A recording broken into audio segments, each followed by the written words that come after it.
Hello and welcome to Sums of Anarchy Let's Solve. This is part 2 of a 2-part video, and once again we are solving the CGP 11 plus practice paper in maths. I'll put a link to the paper in the description if you want to print that out and follow along. So we did questions 1 to 15 in the first part of the video, and now we're going to tackle the remainder of it, questions 16 to 30. Let's go. Okay, question 16. Which of these calculations will give an odd number as the answer? Now, in the first part, remember that I said that we've got about 10 minutes to do all these 30 questions. So the chances are we shouldn't be doing a lot of calculations because we don't have time for it. So there must be a quicker way to get to the answer if it looks like we've got to do too much. So firstly, an interesting fact that you will hopefully be aware of is that if you multiply two odd numbers, you will get an odd number. So that will be a useful thing to look for. I can see that answer A indeed has two odd numbers multiplied together. So that's our candidate. But if we just have a look quickly at how we could rule out the others if we didn't know that fact.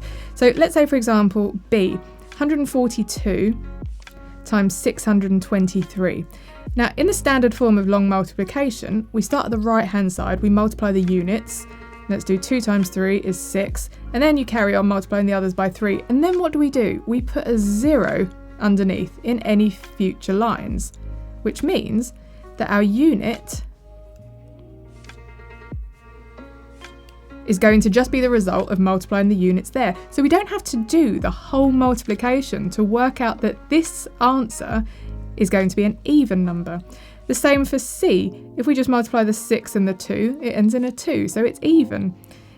And these are additions, so that's going to be the same. 7 plus 9, we just have to add the final number to get 16, so that's going to end in an even number, and 2 plus 8 will end in a 0. So even if we didn't know that multiplying two odd numbers gives an odd number, we can quickly just look at the last numbers in each of the cases to work out that all of the others give us an even number. Okay, question 17. 10 children in class 6 were asked to give their favourite colour.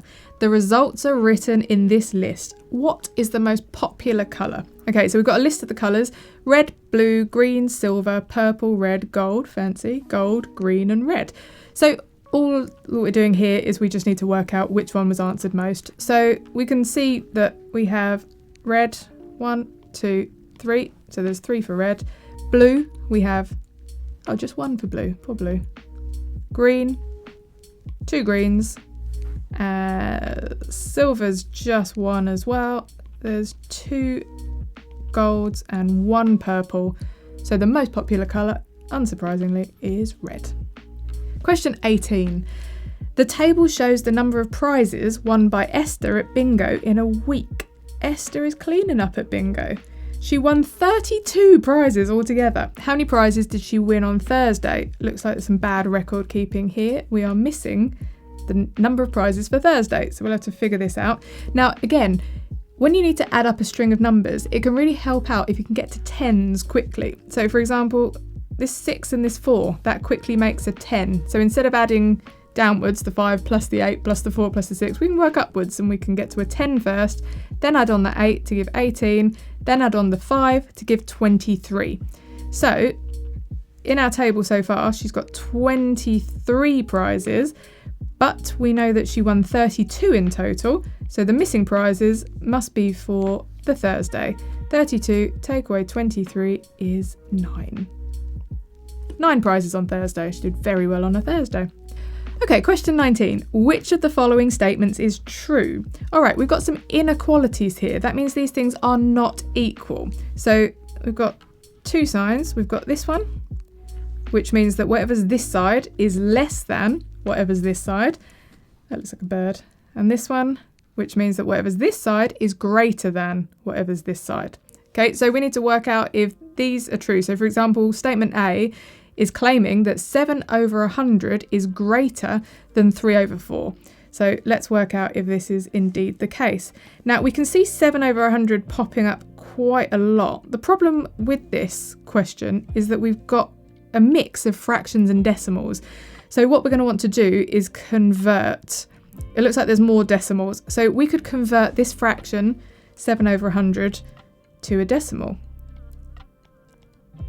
And the way we do that is by doing 7 divided by 100. So that is going to give us 0.0 7, because you'd move your decimal place from here after the 7 2 places to there. So 0.07. Okay, so does this make this any easier? Well, we can have a look at B and we can say, well, 0.07 is not bigger than 0.65. So let's cross that one out. Let's look at C. 0.07 is not bigger than 0.09. Cross that one out. A, we've got two fractions here. Now 3/4 as a fraction is 0.75. So 0.07 is certainly not bigger than 0.75, so we can cross that one out. Okay, we're down to D and E. So E, they're both as decimals. 0.65, is that less than 0.09? No, it's not, so we can cross that one out. So process of elimination, it has to be D, but let's just have a look at why. We have already made 3/4 into a decimal. It's 0.75, sorry. So 0.65 is less than 0.75. So it was D. Okay, question 20. Lamone is opening up a plant stall in the market. She buys the stall for £S. Okay, we've got a bit of algebra here. And boxes of cactus plants for £C each. Each box contains 12 cactus plants, and Lamone buys 60 cactus plants altogether. Wow, they're really serious with this question, aren't they? Which expression shows the total cost in pounds? Okay, so again, a little picture can always help. Let's just draw a little stall here. We know that she's only going to need one of these, and this cost her £S. That's the stall. And now she has a box of cactus plants, which cost her £C each. But what we need to work out is how many boxes did she buy? Now, if one box contains 12 cactus plants, how many boxes is 60 cactus plants? Okay, so we need to do a bit of multiplication here. If you need a bit of help with multiplication, why not check out our multiplication bootcamp? Otherwise, we can work out that if one box is 12 plants, then for 60 plants, we would need 5 boxes, because 12 times 5 is 60. So she's got one stall and she has 5 boxes. The boxes were represented by C pounds. So our expression altogether is one stall, which is S, plus 5 lots of C. And that is B. Okay, question 21. The arrow on the spinner is pointing at number 1. Charlotte spins the arrow round 315 degrees anti-clockwise. Which number is the arrow pointing at now?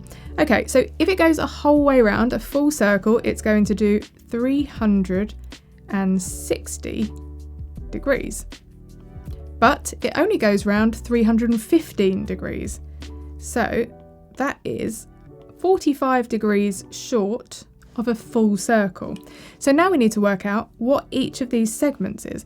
So if we know that there's 360 the whole way round the circle, we could either do, there's 8 segments here altogether, so we could either do 360 divided by 8. No, that says 80. 360 divided by 8. Or what we could do is we could halve 360 to give us 180. Halve it again, which gives us that angle there, that's 90.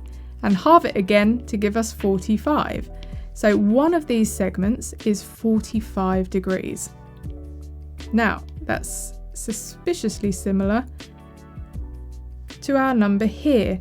She was 45 degrees short of going a full circle, which means she must be pointing at number 2. Okay, question 22. Bernard is running from Land's End to John O'Groats. The distance is 874 miles. If he runs 25 miles a day, how many days will it take him to run the distance? Okay, so again, remember we're looking for the fastest way of getting to these answers. So if we look at 25 miles, that seems to be quite a manageable number because it goes into 100. So if we say that 25 miles is what he covers in one day. Now, 25 times 4 gives us 100. So that means that he covers 100 miles in 4 days. Now, can we take a leap up to 800 miles? We can. We just multiply by 8 and multiplying by 8 on this side gives us 32 days. Now we're at 800 miles, we need to get to 874 miles. How many more 25s is that? Well, we've got 25, 50, 75. So 3 more days, which takes us to 35 days. Question 23. The diagram shows a rectangular flag. It is split into 4 equal triangles. What is the area of the shaded rectangle? So we need to know that to calculate an area, we have to do the length multiplied by the width. So in this case, the total area is given by 6 times 4, which is 24 centimetres squared. Now, because this shaded region is a quarter, we could just work out a quarter of that. So a quarter of 24 is 6. So the shaded area is going to be 6 centimetres squared. The other thing we could do is we could work out the length of that shaded rectangle first. So we can see that it's half of the bottom length. So that's going to have a length of 3. And we can see that it's half of the total width. So that's going to have a width of 2. And we can work out the area of that one by doing 3 times 2, which again gives us 6 centimetres squared. Okay, question 24. Hannah has 23 bags of sweets. So let's make a note of this. As the questions get longer, you might want to pull out the information as you're going so that you don't have to keep reading the question. So we've got 23 bags of sweets, each containing 14 individual sweets. So 23 lots of 14, and they tell us that that means that she has 322 sweets in total. Jake has 46 bags of sweets. Each bag contains 140 individual sweets. You can see who got the raw deal there. How many individual sweets does Jake have in total? Now, what we'd have to do is multiply 46 by 140. But again, if it looks like too big a job, it probably is. So what we need to do is use the information we've already got to help us get to this answer. So how can we see a relationship between 23 times 14 and 46 times 140? Well, first of all, 46 is twice 23, it's double. So we could start off by doubling 322 to get to 644. And now we can see that 140 is 10 times 14. So we can just multiply by 10, and we multiply a whole number by 10 by sticking a 0 on the end. 6440. So in that way, we haven't had to do the multiplication from scratch. We've been able to use the first multiplication they've given us and simply do a doubling and a times in by 10 to get to the answer of D, 6,440. Question 25. Penny has a drawer containing 36 socks. Okay, 36. 2/3 of them are white socks. How many white socks in the drawer? Okay, so we want to do 2/3 of 36. Now in maths, the word of is often used to mean multiplication. So if you have to work out 2/3 of 36, what you're actually doing is 2/3 multiplied by 36. Now, if you're familiar with fractions, you can see that you can cancel this 3 down to a 1 and divide 36 by 3, leaving 12, and then you can multiply 12 times 2 is 24. There are 24 white socks in the drawer. Now, if you weren't too hot on multiplying your fractions, how else could we have done this? Well, we know that we've got 36 socks in total, and we're looking for 2/3. So an important thing here is there's an amount of thirds. There's 3 groups. So if we can just divide 36 into 3, we'll know that each third, let's say this is a third, this is a third, and this is a third. These are all of her socks. Each third contains 12 socks. 2/3 will be 2 lots of these 12. 12 and 12 makes 24. So that's another way, even if you forget in the moment how to multiply fractions or how to work out a fraction of a number, you can always use a picture to help you figure it out. Okay, question 26. Which expression gives the nth term of this sequence? All right, we have a sequence where every term is -1. So what we could do is we could plug in a value for n. So we could plug in n equals 1. I would pick to do n equals 2 because I would imagine that n equals 1, they might throw you off and it would work for all of them. So I try n equals 2 because it's not too big. So for example, I could say that n equals 2 and I could plug that into A. So 2n minus 3 would be 2 times 2, which is 4, minus 3 equals 1. Okay, so that rules out A straight away. I could then put that into B.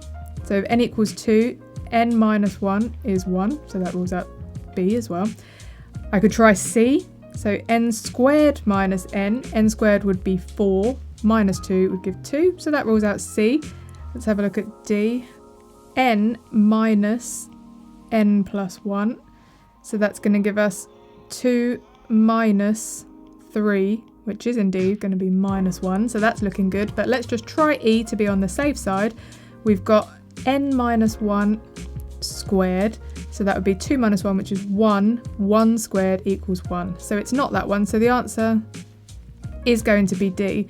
But let's just have a quick look at some of the others to see how we could have ruled those out earlier on. So if we look at E, n minus 1 squared. Now, all of our n's are going to be positive numbers. If we square a number, we're going to have a positive number. We're not going to get minus 1. So that could have ruled out E straight away. With B as well, if we do n minus 1, it's not possible that every term can end in minus 1 if we're only subtracting 1. But the reason why D looks like our culprit is because if we look at a number line, and let's just do a few terms, 1, 2, 3, 4, and we'll stop at minus 1. Now look at what D is saying. It's saying n minus n plus 1. So we're taking a number and we're subtracting the next number up. Let's look what happens here. If we take 1 and we subtract 1 plus 1, which is 2, we'll end up at 1, 2, minus 1. If we were to start at 2 and we subtract the next number up, which is 3, we'll end up at 1, 2, 3, minus 1 again. And the same happens every time we subtract a number that's 1 bigger. We'll always end up at minus 1. So if we spot that early on, then we can head straight into our answer of D and quickly disregard all the others, which in some cases are going to give positive answers. For example, n minus 1, if n is 4, it's going to be positive. 2n minus 3, if n is 4 again, is going to be positive. Whereas this is the only one in D where if you subtract a number bigger, you will end up with a negative number. So there's a clue as to how we can get to that a bit quicker. Okay, question 27. Julie divides a bag of 70 carrots between some rabbits. Each rabbit has exactly the same number of carrots. Julie doesn't have any carrots left over and doesn't divide any whole carrots.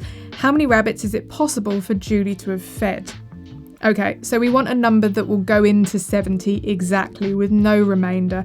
So the clue here, we don't really need to divide all of them. We just need to know that if a number ends in 0, it will divide by 5. So 70 must divide by 5. Let's give it a go. 70 divided by 5 is going to be 14. So our answer is 5 rabbits and they got 14 carrots each.